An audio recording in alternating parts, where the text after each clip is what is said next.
જો વિદ્યાર્થી મિત્રો ધોરણ 11 ચેપ્ટર નંબર 2માં આપણે જીમાં પૂછાયેલા એમસીક્યુનું લેક્ચર નંબર 3 બનાવી ચૂક્યા છીએ, જેમાં આપણે આપણા પ્રશ્ન નંબર એમસીક્યુ નંબર 46 થી 60 સુધી આપણે સોલ્યુશન સમજી ગયા હતા. આજે લેક્ચર નંબર 4માં પ્રશ્ન નંબર 61 થી આગળ વધીએ તો પ્રશ્ન નંબર 61નું વિધાન તમારી સ્ક્રીન ઉપર દેખાઈ રહ્યું છે. વિધાન છે Fe+2 આયનમાં આવેલા ડી ઇલેક્ટ્રોનની કુલ સંખ્યા ખાલી જગ્યા થાય. તો હવે આવો પ્રશ્ન પૂછાય ત્યારે આપણે શું કરવું પડે? તો આખી Feની ઇલેક્ટ્રોન રચના આખી લખવી પડે. ધ્યાન રાખજો. તો Feનો પરમાણુ ક્રમાંક બરાબર, Feનો પરમાણુ ક્રમાંક શું છે? તો 26 છે. તો Fe 26 બરાબર. હવે એની ઇલેક્ટ્રોન રચના લખીએ તો 1s2 2s2 2p6 3s2 બોલો, પછી 3p6 બરાબર. પછી શું આવશે? તો 3d જોજો શું આવશે? તો 1s2 2s2 2p6 3s2 3p6 પછી 3d બોલો 3d અને 4s. હવે 4sમાં પહેલાં 2 ઇલેક્ટ્રોન ભરાય એટલે જો 2 ને 2 4 6 10 ને 2 12 ને 6 18 ને 2 20, તો અહીંયા થઈ જશે 6. કેટલા થશે? તો ત્યાં 3d 6. પણ આપણે તો લખવી છે Fe+2ની ઇલેક્ટ્રોન રચના. બોલો Fe+2ની ઇલેક્ટ્રોન રચના લખીએ તો શું થાય? તો Fe+2ની ઇલેક્ટ્રોન રચનામાં આ 2 ઇલેક્ટ્રોન જતા રહે. શું થાય? આ 4sના 2 ઇલેક્ટ્રોન જતા રહે. હવે એની અંદર ડી કક્ષક કેટલી છે? તો એક જ છે. જુઓ, આ એક જ ડી કક્ષક છે બરાબર. આ એક જ ડી કક્ષક છે અને એની અંદર કેટલા ઇલેક્ટ્રોન આવેલા છે? તો કે 6. તો આપણો જવાબ સી થાય. તો જોઈએ હવે એનું પ્રોપર સોલ્યુશન જોઈ લઈએ. તો જુઓ લખ્યું છે કે Feની ઇલેક્ટ્રોન રચના 1s2 2s2 2p6 3s2 3p6 3d 6 4s2 થાય. હવે Fe+2માં 4sના 2 ઇલેક્ટ્રોન જતા રહે એટલે 3d 6. આમ Fe+2 આયનમાં ડી ઇલેક્ટ્રોનની કુલ સંખ્યા 6 થાય છે, એટલે કે વિકલ્પ સી સાચો છે. ચલો એના પછી પ્રશ્ન નંબર 62. એસ કક્ષકનું H કક્ષકમાં ઇલેક્ટ્રોનનું કક્ષકીય કોણીય વેગમાન કેટલું હોય? બોલો હવે કક્ષકીય કોણીય વેગમાનનું સૂત્ર શું હતું? યાદ છે? કક્ષકીય કોણીય વેગમાનનું સૂત્ર તો √L(L+1) યાદ આવે છે? જુઓ છે √L(L+1) H/2π છે. તો હવે આપણે અહીંયા સીધું જ સોલ્યુશનમાં પાછા જઈએ તો કક્ષકીય જોજો, હવે સીધું જ આપણે અહીંયા લખેલું છે એ જ કરીશું. તો જુઓ કોઈપણ કક્ષકમાં ભ્રમણ કરતા ઇલેક્ટ્રોનનું કક્ષકીય કોણીય વેગમાન એટલે કે ભ્રમણ કોણીય વેગમાન શું હોય? √L(L+1) H/2π હોય છે. હવે એસ કક્ષક માટે એલનું મૂલ્ય 0 છે જોજો, અને એટલે આપણે આ સૂત્રમાં મૂકીએ તો એલ બરાબર 0 હોય તો શું થાય? બોલો ટોટલ આખું ગુણાકારમાં એલ છે એટલે કક્ષકીય કોણીય વેગમાનનું મૂલ્ય 0 થાય. આમ એસ કક્ષકમાં ઇલેક્ટ્રોનના કક્ષકીય કોણીય વેગમાનનું મૂલ્ય કેટલું હોય છે? 0 હોય છે. તો આપણો કયો વિકલ્પ સાચો થયો? તો જુઓ એમાં 0 લખેલું છે એટલે વિકલ્પ એ સાચો થાય. ચલો એના પછી નેક્સ્ટ ક્વેશ્ચન. તો અહીંયા ધ્યાનથી જોજો, હવે મસ્ત પ્રશ્ન છે. નીચેના પૈકી અથવા તો આપેલા પૈકી કયો સમૂહ સમ ઇલેક્ટ્રોનની આયનોનો છે? તો આપણે બધાના ઇલેક્ટ્રોન ગણવા પડે. બોલો નાઇટ્રોજનનો પરમાણુ ક્રમાંક 7, એની અંદર -3 વીજભાર છે એટલે 7 ને 3 10 ઇલેક્ટ્રોન થયા. એવી રીતે Fનો 9, તો એમાં પણ 9 અને માઇનસ વીજભાર છે એટલે કે 1 ઇલેક્ટ્રોન ઉમેરાયો છે, તો બોલો એના પણ 10 થયા. Na+, તો Na+માં 11 છે એટલે પરમાણુ ક્રમાંક 11 છે, પણ એક ધન વીજભાર છે એટલે એને 1 ઇલેક્ટ્રોન ગુમાવ્યો છે, તો એના પણ થયા 10. એટલે જો આપણને પહેલો જવાબ મળી જ ગયો છે એ બરાબર. પણ આપણે તોય ચેક કરીશું. બોલો બેરિલિયમનો પરમાણુ ક્રમ તો હા હી લી 2, તો બોલો અહીંયા 4 થયો. પછી એલ્યુમિનિયમમાં 13 છે, 13માંથી 3 ગયા તો 10. ક્લોરિનમાં 17 છે, 17માં 1 ઉમેરાયો તો 18. એવી રીતે કેલ્શિયમ તો 20, 20માંથી 2 ગયા એટલે 18. 20માંથી 2 ગયા તો 18. સિઝિયમ, હવે સિઝિયમનો પરમાણુ ક્રમાંક બોલો કેટલો? હા, યાદ છે? આવું બહુ ઊંચા લેવલનું પૂછ્યું હોય તો આપણને પરમાણુ ક્રમાંક ના આવડતા હોય તો આપણે શું કરીએ? તો મેં તમને શીખવાડ્યું છે. બોલો, આપણે પહેલો સમૂહ આપણને યાદ છે. પહેલો સમૂહ શું છે? તો લીના કે રૂબી સાથે ફરવા જા. બોલો, આપણને આટલું તો યાદ છે. એમાં ઉપર હાઈ લીના કે આપણે હાઈથી જ શરૂ કરીએ. બોલો, હાઈનો પરમાણુ ક્રમાંક 1 છે, પછી લિથિયમનો તો 3 છે. બોલો, હવે મેં તમને શીખવાડ્યું હતું, ખબર છે કંઈક આમાં કરવાનું. તો નીચેથી ચાલુ આપણી જોડે આપણી પાસે જોજો 10મા ધોરણની ઇલેક્ટ્રોન રચનાની મેથડ છે 2, 8, 8, 18, 18, 32.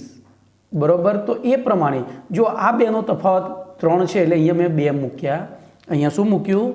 મેં 2 મૂક્યા. જોજો, તો 2, પછી 8, પછી 8, પછી 18, પછી 18 અને પછી 32.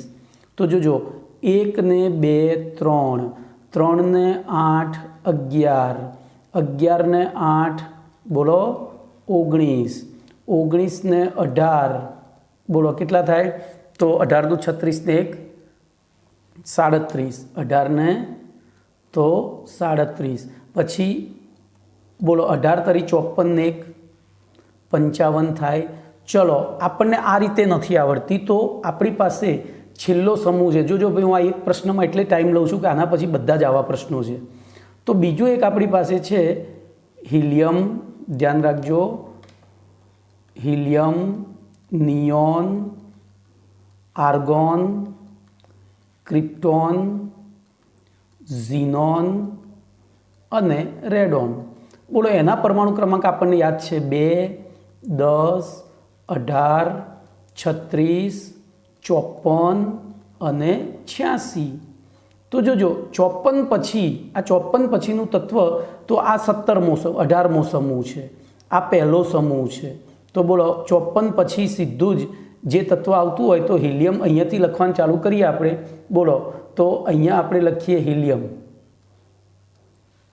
જોજો, આ બીજી રીત શીખવાડું છું.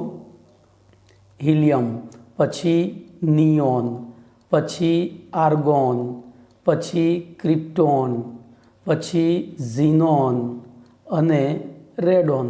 તો જોજો, ઝીનોન પછીનું તત્વ સિઝિયમ આવે એટલે એનો પરમાણુ ક્રમાંક 55. હવે 55માંથી 1 ગયો છે એટલે બોલો 54 થઈ જાય. બરાબર? ચલો, બ્રોમિન. બ્રોમિનનો પરમાણુ ક્રમાંક કેટલો? તો એના માટે ફૂલ કલી બહાર આવી. બરાબર? આ રીતે તમારે વિચારવાનું છે. ફૂલ કલી બહાર આવી. બરાબર? બોલો, ફ્લોરિનનો 9. ફ્લોરિનનો પરમાણુ ક્રમાંક કેટલો છે? તો 9. તો 9ની અંદર હવે અહીંયા પણ કેવું કરવાનું? તો બોલો શું આવશે? તો અહીંયા ઉપરથી નીચેથી શરૂ થાય. આ 32, પછી 18, 18, 8, 8 એ રીતે. ખબર પડી? તો એ પ્રમાણે જોવા જો 9 ને 8 17. જોજો, 9 ને 8 9 ને 8 17, 17 ને 18 તો 17 દુ 34 ને 1 35. બ્રોમિન 35 થાય. બોલો, બ્રોમિનનો પરમાણુ ક્રમાંક મળી ગયો. એવી રીતે આયોડિન કેટલો થશે? બોલો, તો અહીંયા મારી થોડી ભૂલ છે ભાઈ, એક સ્ટેપ નીચું ઉતારવાનું છે. બોલો, આયોડિન. તો આયોડિનને આપણે ગણીએ તો 35 ને 18.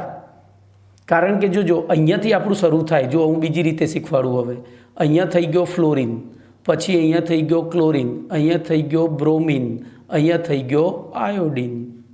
તો ઝીનોનનો 54 છે તો આયોડિનનો કેટલો થાય? 53. આ રીતે પણ તમે શોધી શકો. તો બોલો, અહીંયા 53 છે. કેટલા છે? 53. ભાઈ, આ પહેલો જ પ્રશ્ન આપણે બહુ ડિટેલમાં સમજીએ એટલે આના જેવા બીજા બધા આવડે. ચલો, એના પછી સોડિયમ તો 10માંથી 11માંથી 1 ગયા એટલે 10. કેલ્શિયમ તો 20માંથી 2 ગયા એટલે 18. મેગ્નેશિયમ તો 12માંથી 2 ગયા એટલે 10. બોલો, હવે આમાં સમ ઇલેક્ટ્રોનની આયનોનો સમૂહ કયો છે? આ એક જ છે. કમ્પ્લીટ. તો આપણો જવાબ એ થાય. તો હવે વિગતવાર જોયેલો લખેલો જવાબ જોઈએ. તો બરાબર, અહીંયા સીધો જ શોર્ટમાં જવાબ આપી દીધેલો છે.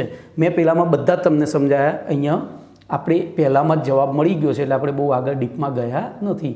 ચલો, એના પછી પ્રશ્ન નંબર 64ની વાત કરીએ. તો પ્રશ્ન નંબર 64માં આપેલા પૈકી કયો સમૂહ સમ ઇલેક્ટ્રોનની આયનોનો છે? બોલો, હવે ફરીથી લખવાનું ચાલુ કરીએ. બોલો, પોટેશિયમનો પરમાણુ ક્રમાંક તો કે 19. તો 19માં એક ધન વીજભાર છે એટલે અહીંયા થયા 18. ચલો, ક્લોરીનનો 17, 17માં એક ઋણ વીજભાર છે એટલે થયા 18. એક વધ્યો ને. મેગ્નેશિયમ 12 છે, 12માંથી 2 ગયા તો 10. પછી સ્કેન્ડિયમ, તો સ્કેન્ડિયમ 21 છે, 21માંથી 3 ગયા એટલે 18. ભાઈ આ પાઠમાં પરમાણુ ક્રમાંક આવડવા જોઈએ, બરાબર. ચલો, એના પછી તો સોડિયમ ફરીથી 10. ચલો, કેલ્શિયમ તો 20માંથી 2 ગયા એટલે 18. પછી સ્કેન્ડિયમ 3 ગયા એટલે 18, 21માંથી 3 ગયા તો 18. અને ફ્લોરિનમાં 9માં 1 ઉમેરાયો તો 10. ચલો, પોટેશિયમ, તો પોટેશિયમ તો પાછું 19માંથી 1 ગયો એટલે 18.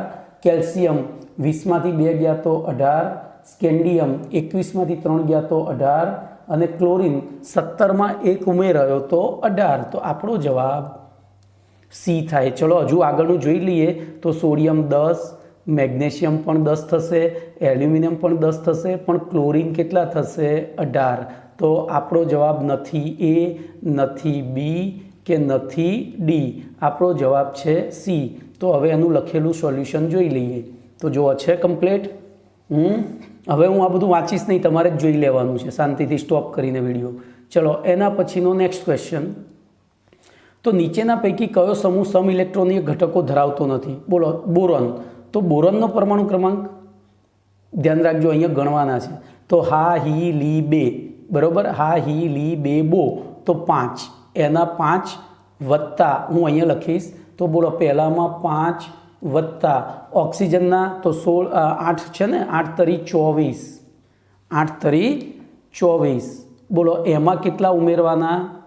તો 24માં આપણે 3 ઉમેરીએ. કેમ? તો 3 વીજભાર ઋણ છે, જુઓ. તો 3 ઉમેર્યા. બોલો, કેટલા થયા? કેટલા થયા? તો 24 ને 3 27 ને 5 32. કેટલા થયા? 32. ચલો, હવે એવી રીતે CO3ના ગણો. તો CO3ના તો જોજો, હવે તમને મેં ગણતા શીખવાડ્યું છે એટલે આપણે સમય નથી બગાડતા, બરાબર. હું એનું આખું લખેલું સોલ્યુશન તૈયાર છે મારી પાસે, એને આપણે ત્યાંથી જ સમજીએ છીએ. તો જુઓ હવે, બોલો, BO3માં 32 થયા હતા.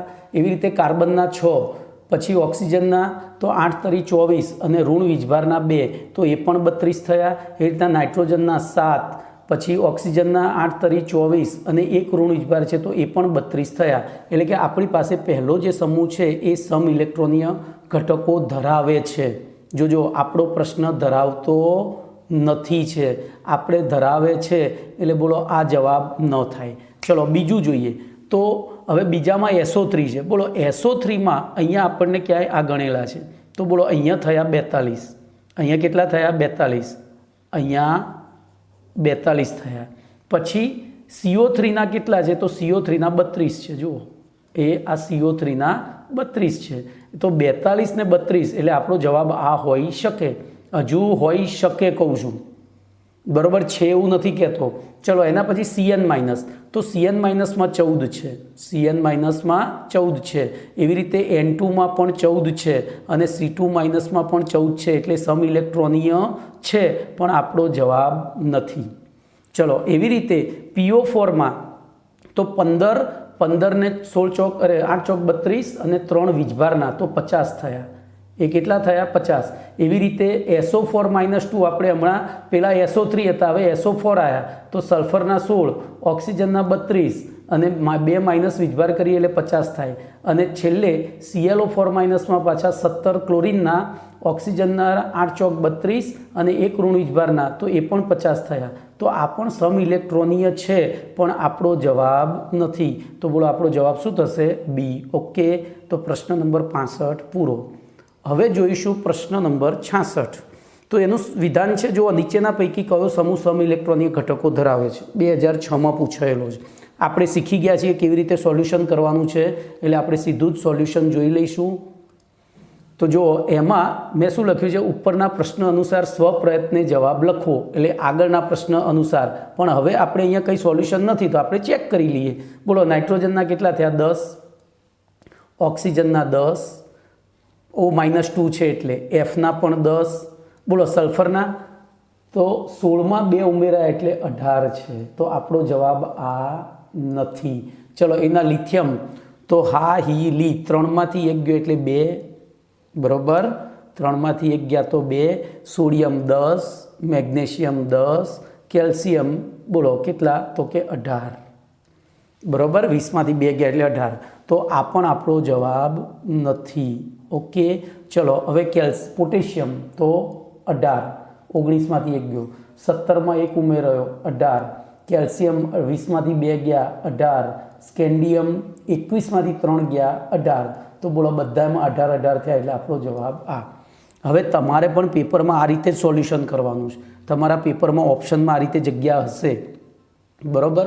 ચલો બેરિયમ, તો બેરિયમનો પરમાણુ ક્રમાંક કેટલો બોલો, તો બેરિયમ કયા સમૂહમાં આવે બોલો, તો કયા સમૂહમાં આવે, તો 2 માગે કે સ્ટ્રોબેરી, 2 માગે કે સ્ટ્રોબેરી, ધ્યાન રાખજો, બેરિલિયમ, મેગ્નેશિયમ, કેલ્શિયમ, 2 માગે કે સ્ટ્રોબેરી, SR, BA અને RA બોલો એના આગળનો સમૂહ કયો છે, તો લીના કે બરોબર,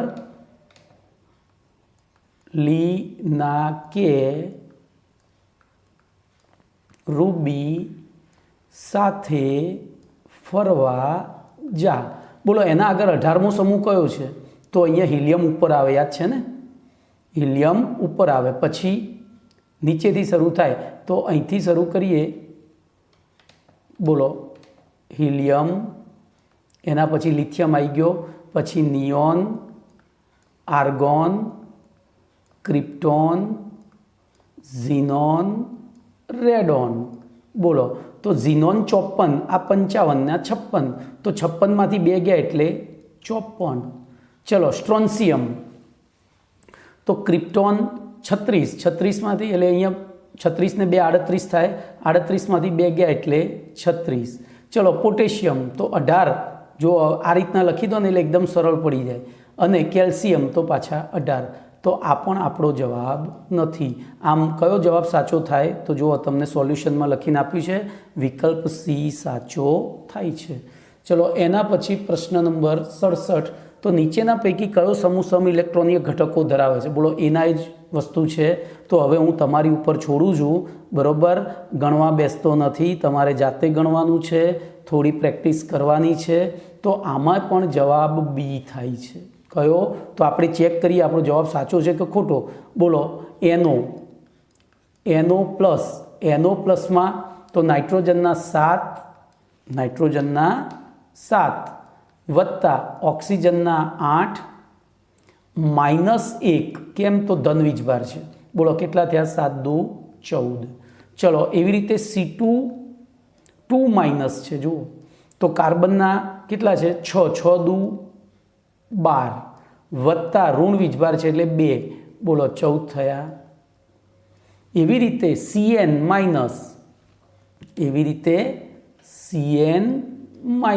બોલો કાર્બનના તો 6, કાર્બનના કેટલા ભાઈ 6 વત્તા નાઇટ્રોજનના 7, એમાં પાછો 1 - વીજભારનો ઉમેરાયો તો એ પણ 14 થાય છે। એવી રીતે N2, તો N2 તો સીધો દેખાય જ છે આપણને, 2 × 7 તો એ પણ 14 થાય છે, જોઈ લો, તેથી આપણો વિકલ્પ બી સાચો છે। ઓકે ચલો એના પછી તો એનો એ જ પ્રશ્ન છે, નીચેના પૈકી કયો સમૂહ સમ ઇલેક્ટ્રોનિક ઘટકોનો છે, તો આપણે આમાં પણ એ રીતે શોર્ટમાં જ સોલ્યુશન કરીશું, તો જોઈએ બોલો એ સાચો છે, તો એ સાચો છે કે નહીં આપણે ચેક કરીએ, બોલો N3- અહીંયા જ કરી દઈએ, તો નાઇટ્રોજનના બોલો 7 ને 3 10, ઓક્સિજન 8 ને 2 10, ફ્લોરિન 9 ને 1 10, સોડિયમમાંથી 1 ગયો, 11માંથી 1 ગયો 10, એટલે આપણો જવાબ સાચો છે। ચલો એના પછી પ્રશ્ન નંબર, નીચેના પૈકી સમૂહ સમ ઇલેક્ટ્રોનિય કયો છે, ચલો આમાં સીધું જ ગણીએ આપણે, તો બોલો ઓક્સિજનના 10, ફ્લોરિનના 10 એટલે F- ના, Na+ના 10, Mg+ના પણ 10, ચલો ચેક કરીએ હવે, અહીંયા 9, અહીંયા 10, અહીંયા 11, અહીંયા પાછા 11 જ, Mg+ છે, જોજો +2 નથી, પછી O2 માઇનસ એટલે 10, 10, 11 અને 12 ખબર પડી। એવી રીતે બોલો 9, પછી 10, પછી 10 અને 10। તો બોલો આપણો જવાબ કયો સાચો છે? એ સાચો છે। તો જોઈએ હવે એનું સોલ્યુશન। બોલો જવાબ એ આપી દીધો છે, સ્વપ્રયત્ન કરવાનું કહ્યું છે, આપણે સ્વપ્રયત્ન કરી જ દીધો છે। ચલો એના પછી પ્રશ્ન નંબર બોલો મસ્ત પ્રશ્ન છે 70। હવે પેલા પ્રશ્નો સમ ઇલેક્ટ્રોનીયવાળા પૂરા થઈ ગયા। તો હાઇડ્રોજન પરમાણુમાં બોર કક્ષા ક્રમાંક દર્શાવતું નીચેના પૈકી કયું સંક્રમણ થાય ત્યારે બોર શ્રેણીના લાલ રંગના છેડા તરફથી ત્રીજી રેખા પ્રાપ્ત થાય છે? ભાઈ આમાં બહુ જ બધું લખાણ છે, એટલે હું લખવા બેસીશ તો સમય વધશે બહુ જ। તો મેં જે લખીને તૈયાર રાખ્યું છે એના આધારે આપણે સમજૂતી મેળવીએ છીએ। તો જોઈશું આપણે એનું સોલ્યુશન। તો જોજો, હાઇડ્રોજન વર્ણપટમાં પ્રાપ્ત થતી બધી શ્રેણીઓની સમજૂતી કોણે આપી હતી? નીલ્સ બોરે આપી હતી। અને આથી તેથી બધી શ્રેણીઓને સંયુક્ત રીતે જોજો અહીંયા બોર શ્રેણીનું અર્થઘટન કર્યું છે। બોર શ્રેણી આપણા અભ્યાસક્રમમાં આપણે તો કઈ શ્રેણીઓ ભણીએ છીએ? તો લાઇમેન, બામર, પાસ્ચન, બ્રેકેટ અને ફંડ। એમાં એકે બોર શ્રેણી છે જ નહીં। એટલે જો આમાં ઓપ્શન આપેલ એક પણ નહીં લખેલો હોય તો મોટાભાગના વિદ્યાર્થીઓ એવી જ બુદ્ધિ દોડાવે કે બોર શ્રેણી તો છે જ નહીં, તો આપેલ એક પણ નહીં। પણ વાસ્તવમાં નીલ્સ બોરે સમજૂતી આપી હતી, એટલે આપણે આ બધી શ્રેણીઓને બોર શ્રેણી પણ કહેવામાં આવે છે। ઓકે, હવે વાત કરીએ તો એમાં એવું કીધું છે લાલ રંગના છેડા તરફથી। જોજો લાલ રંગના છેડા તરફથી એવું કહ્યું છે, તો તમને અહીંયા હું બોલ્ડ કરતો અંડરલાઇન કરતો જાઉં છું એટલે ખ્યાલ આવશે। અને એમાંય પાછી ત્રીજી રેખા વિશે પૂછ્યું છે। એનો અર્થ હવે લાલ રંગ આપણે જેને જોઈ શકીએ છીએ એવો રંગ, અને એ શું સૂચવે છે? જુઓ, જે દર્શાવે છે કે આ શ્રેણી હાઇડ્રોજન વર્ણપટના દૃશ્યમાન વિસ્તારની છે। એટલે આ લાલ રંગનું અર્થઘટન કર્યું। જુઓ પ્રશ્નમાં ખબર પડી, લાલ રંગનું આપણે અર્થઘટન કર્યું છે। ઓકે, ચલો એના પછી જોઈએ। એનો મતલબ કે દૃશ્યમાન વિસ્તારની કઈ શ્રેણી હોવી જોઈએ? બામર શ્રેણી।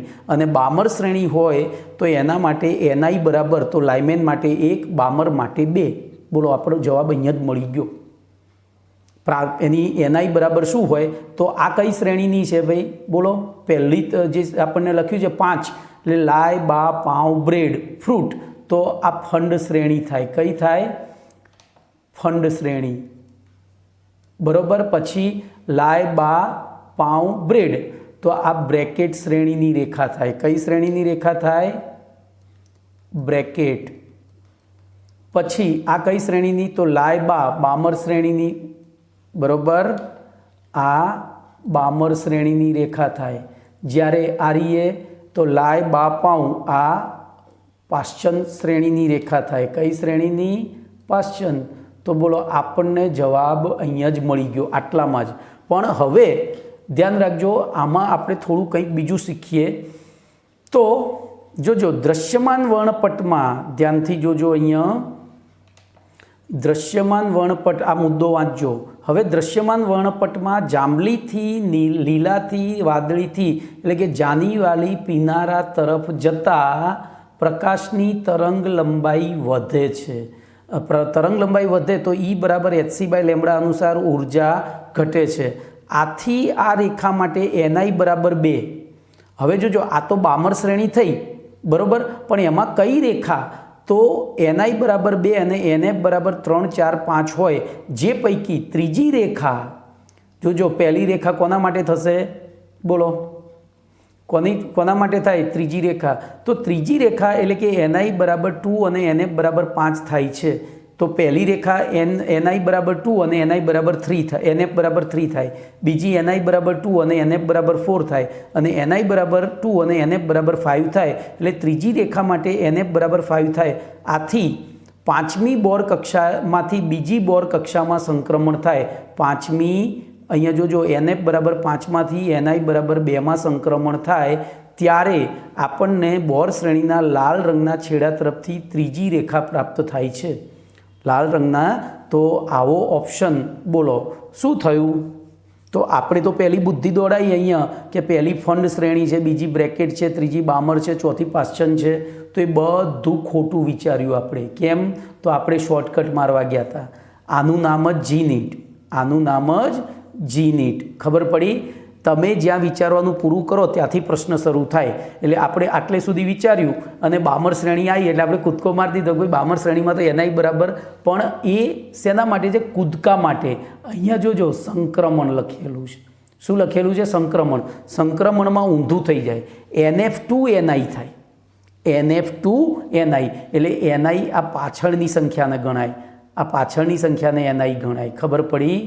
આ પાછળની સંખ્યા છે એ NI થાય. તો એ પ્રમાણે આપણો જવાબ એ થાય છે. બહુ મસ્ત પ્રશ્ન છે ને ભાઈ? હા, ચકાચક પ્રશ્ન છે, જોઈ લો. ચલો એના પછીનો પ્રશ્ન જોઈએ, પ્રશ્ન નંબર 71.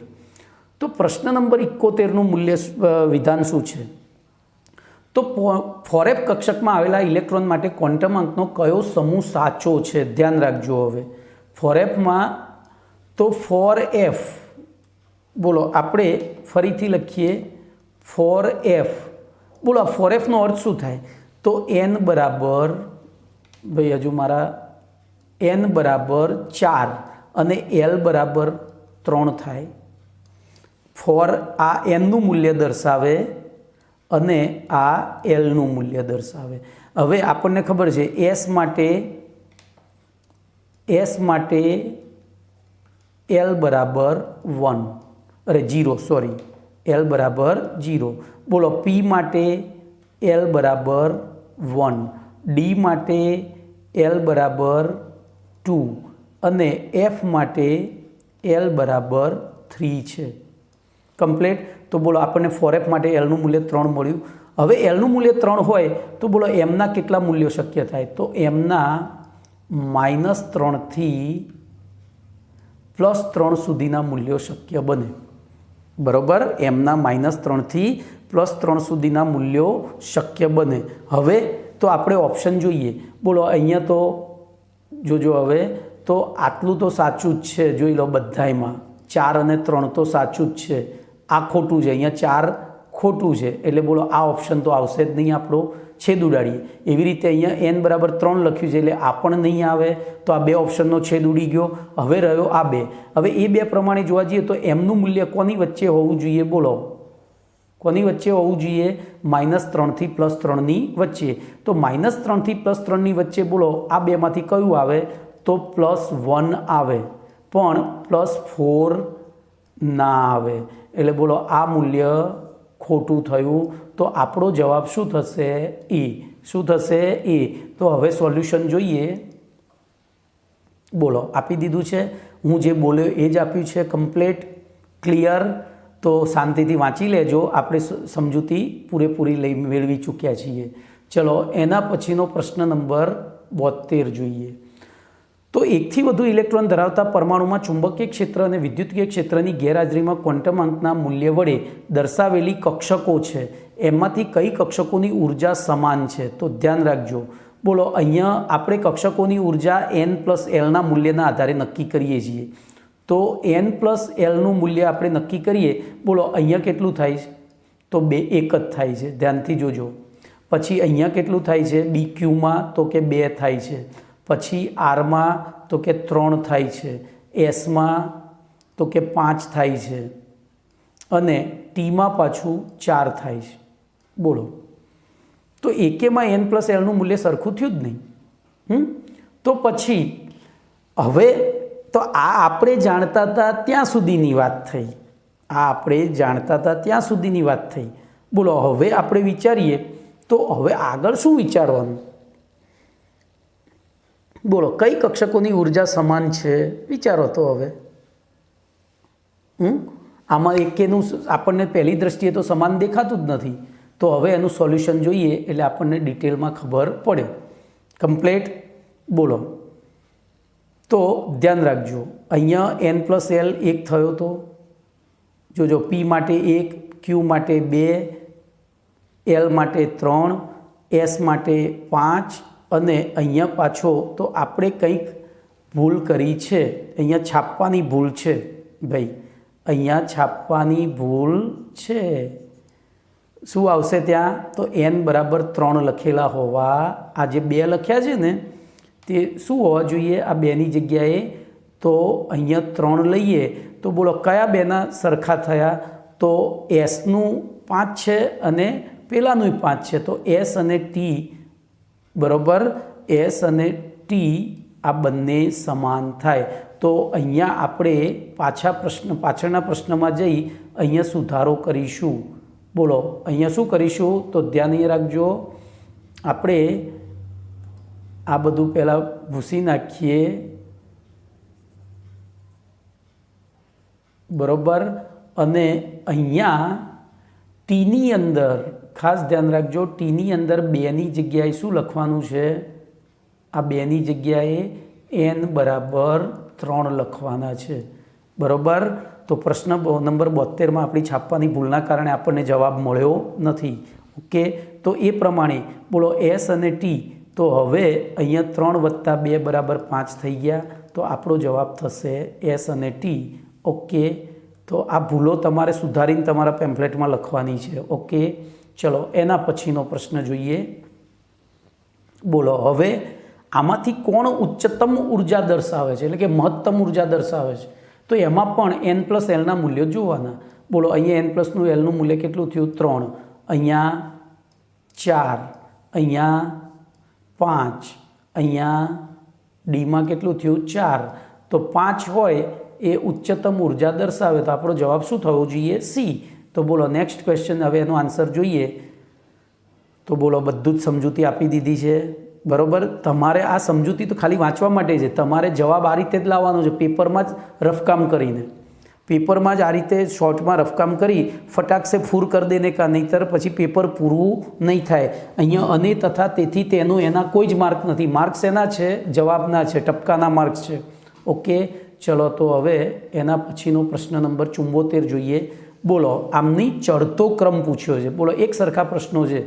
તો બોલો ચડતા ક્રમ માટે આપણે ઉર્જાનો ચડતો ક્રમ હોય એટલે n+lનો સરવાળો કરીએ તો બોલો અહીંયા 5 થયો, અહીંયા 4 થયો, અહીંયા 5 થયો, અહીંયા 4 થયો.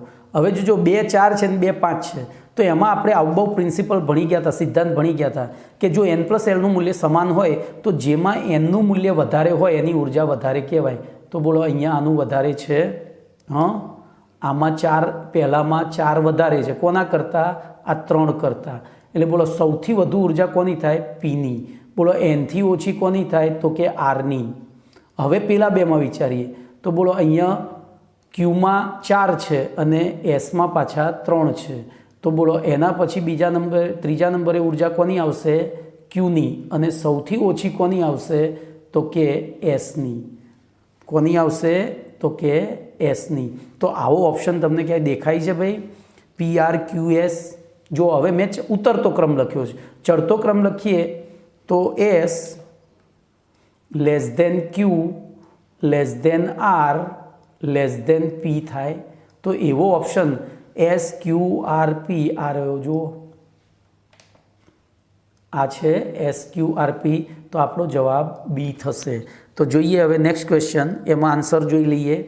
તો બોલો આપી દીધો છે બી ઓપ્શન સાચો છે એવું કહ્યું છે કમ્પ્લેટ. તો અહીંયા પણ બી ઓપ્શન જવાબ થાય. એ જ પ્રશ્ન છે, આ તો ખાલી સમજૂતી આપી. ચલો એના પછી બોલો આમાં પણ ઉર્જાનો ચડતો ક્રમ જ પૂછ્યો છે. તો ધ્યાન અહીંયા રાખજો. હવે આપણે ફરી એકવાર સરવાળો કરીએ તો બોલો 5 પીમાં, ક્યુમાં 5, પછી આરમાં 5, હવે એસમાં તો કે 4. બોલો આના ઉપરથી જ તમને જવાબ મળી જાય. સૌથી ઓછી ઉર્જા કોની? એસની. તો એવા તો 2 વિકલ્પ છે પાછા, જુઓ એક અહીંયા છે અને સી અને એ બંને એસ સૌથી ઓછા હોય એવા હોય. એટલે બોલો આ બેનો છેદ ઉડી ગયો, આ બેનો છેદ ઉડી ગયો. છેદ ઉડાડતા શીખો. હવે વિચારો તો શું થયું? તો બોલો આ 5 વાળા છે એમાં સૌથી વધુ કોની હશે? તો 4 અને 4. જોજો 4 અને 4. તો અહીંયા થોડી બુદ્ધિ દોડાવવાની છે. તો હવે એલનું મૂલ્ય જોવાનું. તો એલ આપણને ખબર છે. બોલો એલ બરાબર એ 0 હોય ત્યારે એસ કક્ષક થાય, 1 હોય ત્યારે પી કક્ષક થાય, 2 હોય ત્યારે ડી કક્ષક થાય અને 3 હોય ત્યારે એફ કક્ષક થાય. તો બોલો આ પહેલી કઈ કક્ષકનો નિર્દેશ કરે છે? તો એલ બરાબર 2 છે, 2 છે એટલે 5D થઈ. આ કઈ થઈ? 5D થઈ. ચલો આ કઈ થઈ? તો અહીંયા આ 3D થઈ. જોજો આ 5D કક્ષક, અરે સોરી હો, 1 મિનિટ, આ 4D કક્ષક થઈ, આ 3D થઈ, અને આ પાછી કઈ થઈ 4P, આ કઈ કક્ષક થઈ 4P. તો હવે તમે ઉર્જાનો ક્રમ કઈ રીતે લાવશો બોલો? હવે ઉર્જાનો ક્રમ કઈ રીતે લાવશો? તો એ માટે પેલો ચાર્ટ દોરી કાઢવાનો, બરોબર? ચાર્ટ હવે જો આપણે ચાર્ટ નથી દોરવો તો આપણને એ તો ખબર પડી ગઈ કે 3D પહેલી ભરાઈ છે 4F અને 4P કરતાં, 4D અને 4F કરતાં. તો બોલો સૌથી ઓછી કોની? સૌથી ઓછી Sની. પછી એનથી વધુ કોની? તો કે Qની. હવે એ બેમાં વધારે, પેલા બેમાં કોની વધારે? તો 4D પહેલી ભરાય કે 4P? યાદ કરો. તો પહેલી કઈ ભરાય? 4P. પછી 4Dમાં ઇલેક્ટ્રોન જાય. તો બોલો છેલ્લો આવશે અહીંયા R, ત્યાં આવશે R, અને પછી આવશે P. તો બોલો આવો ઓપ્શન છે ક્યાંય? તો આ રહ્યો જુઓ, SQRP. તો આપણો જવાબ શું થાય? C થાય. શું થાય? C થાય. બરોબર. તો જોઈએ હવે સોલ્યુશન. કદાચ ભૂલ હોઈ શકે પણ કોઈ ભૂલ નથી. તો આપણો જવાબ C થઈ ગયો. ઓકે. તો તમારે હવે આ સોલ્યુશનને સમજીને તમારે ખાલી સમજવા માટે છે, બાકી હું સોલ્યુશન જે રીતે કરાવું છું ને એ રીતે જ તમારે કરવાનું છે સોલ્યુશન. ઓકે. ચલો એના પછી પ્રશ્ન નંબર 76 જોઈએ. તો 76માં પ્રશ્નનું વિધાન શું છે? બોલો એક કાલ્પનિક પરિસ્થિતિમાં એઝિમ્યુથલ ક્વોન્ટમાંક. હવે જોજો અહીંયા બહુ મસ્ત પ્રશ્ન બનાવ્યો છે. આને એકદમ ખતરનાક પ્રશ્ન છે, જેને ખબર પડી અને પડી, ના પડી એ બધાને બાઉન્સ જાય. તો એક કાલ્પનિક પરિસ્થિતિમાં એઝિમ્યુથલ ક્વોન્ટમાંક Lના મૂલ્યો 0, 1, 2 થી n+1. જોજો વાસ્તવિક પરિસ્થિતિમાં શું છે ભાઈ બોલો? તો વાસ્તવિક પરિસ્થિતિમાં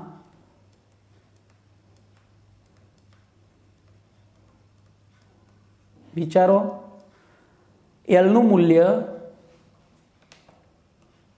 Lના મૂલ્યો 0 થી n-1 હોય છે. બરાબર. આ આપણી વાસ્તવિક પરિસ્થિતિ થઈ. પણ કાલ્પનિક પરિસ્થિતિમાં શું આપ્યું બોલો? કાલ્પનિક પરિસ્થિતિમાં Lના મૂલ્યો શું આપ્યા છે?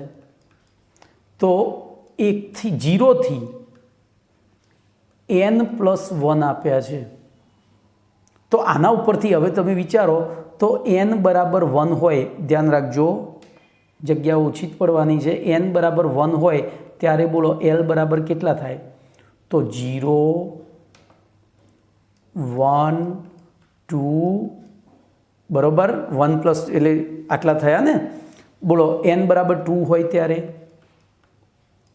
તો L બરાબર 0, 1, 2 અને 3 થાય. બોલો n બરાબર 3 હોય ત્યારે તો L બરાબર 0, 1, 2, 3, 4 થાય. હવે આ તો કઈ કક્ષકો થઈ? તો આ 1s થઈ. જો આ બાજુ પાછા આવીએ n બરાબર 1માં તો આ 1s થઈ. પછી આ 1p થઈ, L બરાબર 1 હોય ત્યારે. આ બોલો 1d થઈ. એવી રીતે આ 2s થઈ, આ 2p થઈ, આ 2d થઈ, અને આ 2f થઈ. એવી રીતે આ રીએ બોલો આ 3s, પછી 3p, 3d, 4d, અરે 3f અને 3g થાય. હવે આમનો આપણે ચાર્ટ બનાવવો પડે. ધ્યાન રાખજો, આમની ચાર્ટ બનાવીએ અને પછી ઇલેક્ટ્રોન રચના લખવી પડે. તો ધ્યાન રાખજો, હું આટલું બધું જે લખેલું છે ઉડાડી દઉં છું. તમારે ફરીથી એને જોવું હોય તો સ્ક્રીન રિવર્સ કરી અને જોજો. હવે આપણે ચાર્ટ બનાવીએ. તો ચાર્ટમાં ધ્યાન રાખજો 1s, 2s, 3s, 4s, 5s, 6s, 7s અને 8s. બોલો અહીંયા પાછું 1p આવશે, 2p, 3p, 4p, 5p, 6p, 7p, 8p. એવી રીતે અહીંયા ડી આવતી હતી, યાદ છે ને? તો 1d, 2d, 3d, 4d, 5D 6D 7D 8D। બોલો અહીંયા એફ નથી આવતી વનમાં, કારણ કે n બરાબર 1 માટે શું હતું કહો? હું અહીંયા લખું છું n બરાબર 1 માટે એલના મૂલ્યો તો 0 1 અને 2 હતા। કેમ? તો એલનું મૂલ્ય +1 હતું, n તો આટલે સુધી હતા। એટલે હવે જોજો અહીંથી શરૂ થાય 2f, અહીંથી શરૂ થાય 2f 3f 4f 5f 6f 7f, એવી રીતે અહીંથી શરૂ થાય। બોલો 3G 4G 5G 6G। બોલો હવે અહીંથી આપણે એરો આપવાના આ રીતે, આ પહેલો, આ બીજો, આ ત્રીજો। ભાઈ અહીંયા થોડું મારા હાથ સ્લીપ મારે છે, પણ તમારે એને ઉભારણ સરખું કરવા પ્રયત્ન કરીએ જ। આ પહેલો, આ બીજો, આ ત્રીજો, ઉભા રહો, હવે એને એકદમ મસ્ત લઈ લઈએ। આ ચોથો, આ પાંચમો, છઠ્ઠો, સાતમો, આ રીતે થશે। દેખાય છે હવે ક્લિયર? હા, તો એ પ્રમાણે જોવા જઈએ તો હવે 9 પરમાણુ ક્રમાંક જોજો। હો, 9માં આપણે ઇલેક્ટ્રોન રચના લખીએ તો શું થાય? 1s2, એક મિનિટ હો, મારે પેન લેવી પડશે। હા, 1s2, પછી એના પછી શેમાં ભરાય? તો 1p6,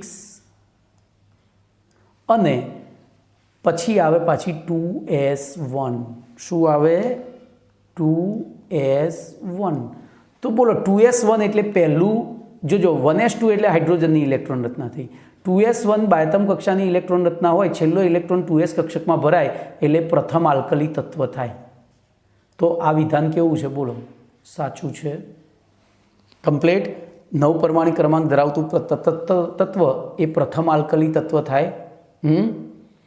ચલો, એવી રીતે 13 પરમાણુ ક્રમાંકમાં આપણે ઇલેક્ટ્રોન રચના લખીએ તો અહીંયા શું થશે? બોલો, તો 13 માટે 1s2, પછી 1p6, પછી 2s2, બરાબર? જોઈ લો તો 6 ને 2 8 ને 2 10, પછી 1d,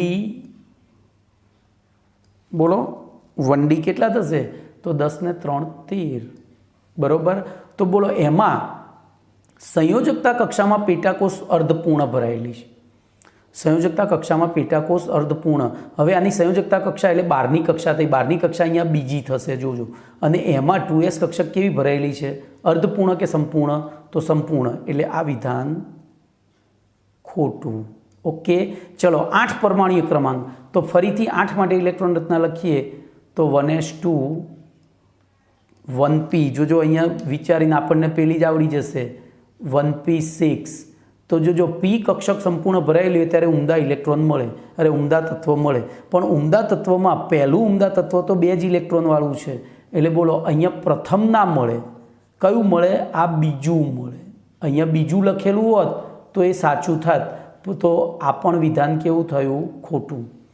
ચલો, એના 6 પરમાણુ ક્રમાંક ધરાવતા તત્વની સંયોજકતા કક્ષામાં 2p પેટાકોષ આવેલો હોય છે। તો 6 માટે ઇલેક્ટ્રોન રચના આ ચાર્ટ પ્રમાણે લખીએ તો બોલો શું થાય? 1s2, 1p4 થાય। તો એમાં કયો પેટાકોષ આવેલો છે? 1p આવ્યો છે। અહીંયા કયો લખ્યો છે? 2p। તો આ વિધાન પણ ખોટું થયું। બોલો કેવો મસ્ત પ્રશ્ન છે, ખબર પડી? તો આપણો કયો જવાબ સાચો થશે? ખબર પડી? જો ભાઈ આ 2 ભાગમાં કર્યું છે મેં, તમારે પહેલા ભાગમાં બોર્ડ આપણું નાનું પડે એટલે 2 ભાગમાં આપણે સોલ્યુશન આપ્યું, પણ આ બધું સોલ્યુશન મેં લખેલું છે। તો હવે જોઈએ એનું સોલ્યુશન।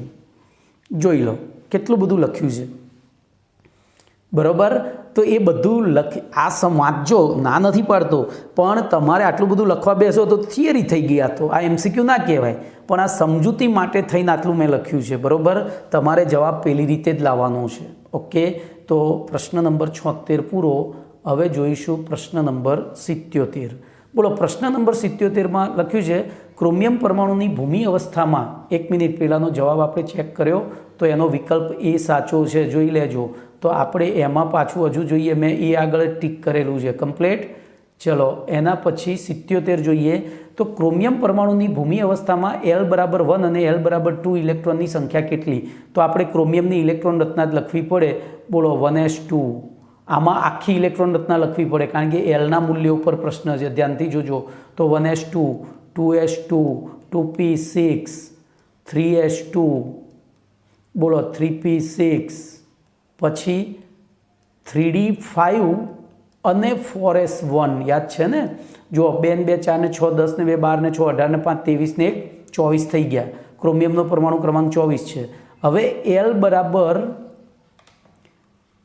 બરાબર 1 એટલે બોલો કઈ કક્ષક થઈ? P કક્ષક. અને L બરાબર 2 એટલે બોલો કઈ કક્ષક થઈ? તો D કક્ષક. તો બોલો અહીંયા P કક્ષકના ઇલેક્ટ્રોન જુઓ તો P કક્ષકમાં અહીંયા 6 અને અહીંયા 6, બોલો કેટલા થયા? તો 12.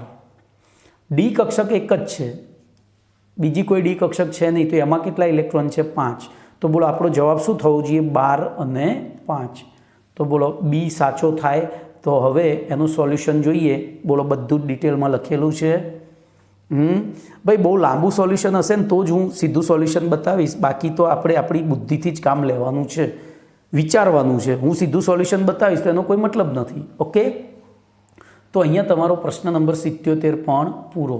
ચલો એના પછી 78મો પ્રશ્ન જોઈએ. બોલો કોઈપણ પરમાણુમાં n બરાબર 3, L બરાબર 2 અને m બરાબર +2 હોય એવી કેટલી કક્ષકો શક્ય બને? તો બોલો n બરાબર 3 છે, L બરાબર 2 છે, એટલે પહેલું તો આ બેના ઉપરથી આપણને ખબર પડી કે કઈ કક્ષક હોય? 3D. હવે 3D કક્ષકના 5 પેટા પ્રકાર છે. આપણે D કક્ષકના પેટા પ્રકાર લખીએ તો DXY, પછી DYZ, યાદ રાખજો, પછી DXZ, પછી DX2-Y2 અને વચ્ચે આપણે DZ2 લખતા હતા, યાદ આવે છે? ડાઈબેન. અને P ફોર પાકિસ્તાન. પાકિસ્તાનમાં આ રીતનું થાય, ઊંધો ચાલે. પાકિસ્તાનમાં PX, PY અને PZ ચાલે, આ રીતે વચ્ચે, જ્યારે ડાઈબેન સીધા ચાલે. હવે જો એના માટે એમના મૂલ્યો મૂકીએ તો આ -2, આ -1, આર્યુ એ -1 થાય આના માટે 0, આના માટે +1 અને આના માટે +2. તો બોલો એમનું મૂલ્ય +2 હોય એવી કેટલી કક્ષકો શક્ય બને? તો એક જ. કઈ બોલો કઈ બને? તો એક જ, D3DX2-Y2. તો આપણો જવાબ થાય C. શું થશે આપણો જવાબ? C. તો જોઈએ હવે. બોલો હવે જોજો, અહીંયા મેં થોડું એડિશનલ કર્યું છે.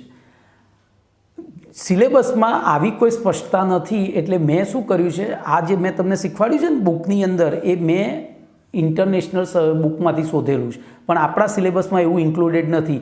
તો અહીંયા આનું મૂલ્ય +2 હોઈ શકે, એટલે કે DXYનું મૂલ્ય પણ +2 હોઈ શકે અને DX2-Y2નું +2 હોઈ શકે. એટલે મેં સોલ્યુશનમાં 2 લખ્યું. જુઓ વચ્ચે અથવા લખ્યું છે, ધ્યાનથી જોજો, વચ્ચે અથવા લખ્યું છે. તો એ 3DXY અને એટલે કે આપણને જે ક્વોન્ટમાંકના મૂલ્યો આપ્યા છે એ 3DXY અથવા 3DX2-Y2 એમ એ બે પૈકી કોઈ એક કક્ષકનો નિર્દેશ કરે છે.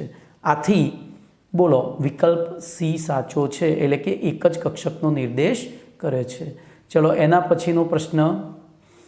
તો મુખ્ય ક્વોન્ટમાંક 5 સાથે સંકળાયેલી કક્ષકોની સંખ્યા. બોલો મુખ્ય ક્વોન્ટમાંક 5 હોય તો એની અંદર આપણે સીધું જ લખી શકીએ nમી કક્ષામાં આવેલી કક્ષકોની સંખ્યા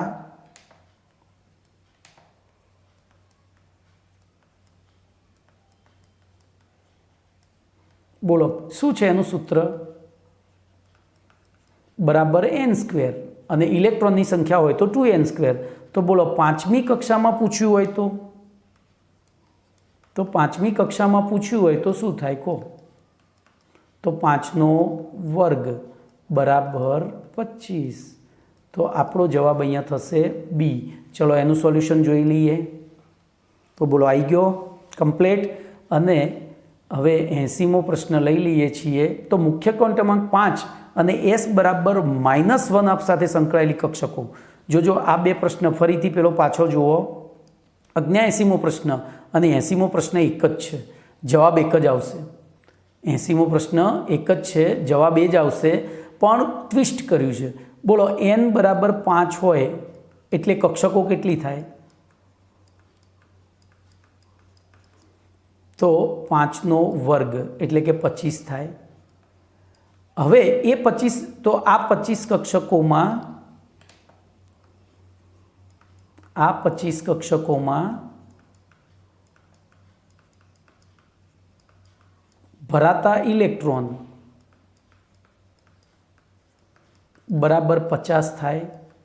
અને એ 50 ઇલેક્ટ્રોનમાંથી 25 ઇલેક્ટ્રોન માટે બોલો 25 ઘડિયાળના કાંટાની દિશામાં ગોઠવાશે તો s બરાબર કેટલો થશે? તો s બરાબર +½ થાય. અને બાકીના 25 માટે